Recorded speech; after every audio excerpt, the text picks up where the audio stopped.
I'm gonna drive my daddy's Thunderbird.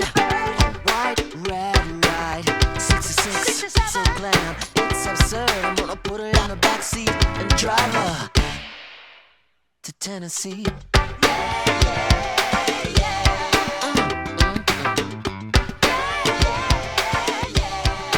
Prince was an American singer, songwriter, musician, and producer from Minneapolis who was known for being flamboyant and androgynous and for being a multi-instrumentalist, and some people would regard him as being a musical genius. In a contract dispute with his label, he changed his name to an unpronounceable symbol, which is now generally known as Love Symbol. And he was often referred to during that period as the artist formerly known as Prince. He then did go back to his Prince name once contract issues have been resolved. So he emerged into the music scene around 79 to 80. He took the world by storm a couple of years later. He's one of the best-selling artists of all time. He's recorded under the names of Prince and Prince and the Revolution and Prince and the New Power Generation and Madhouse. He released, I believe, 39 albums during his life. He died in 2016, and there have been 3 more albums released since then.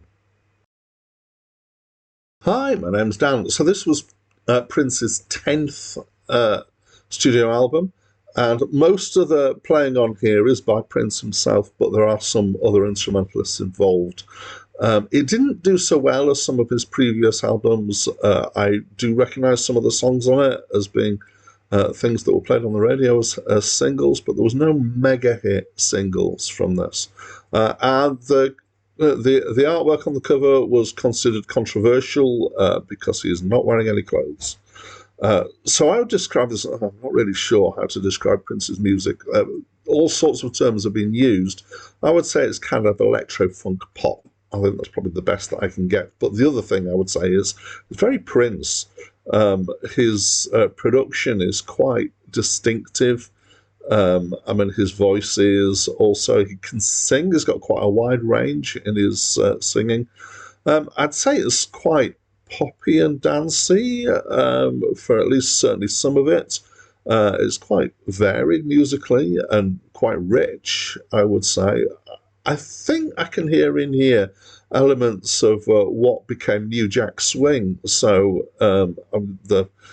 this is a sound that Janet Jackson in particular embraced in a few years' time after this. There are some interesting bits of juxtaposition of sounds. There's quite a lot of synth sound in here.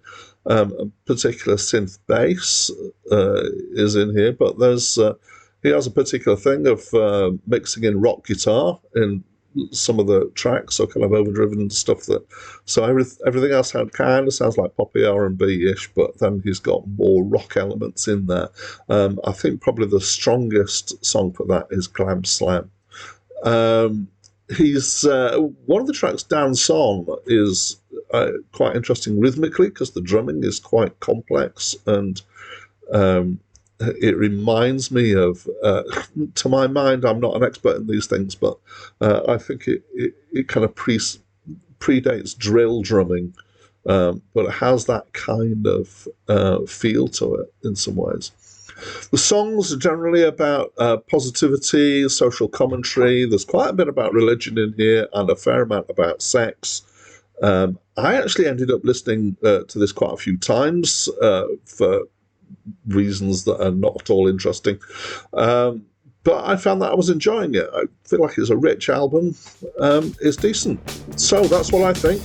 Please let me know what you think. Talk to me through the comments box. Don't be shy. That's it from me for now. Grenade launcher roars in the television sky.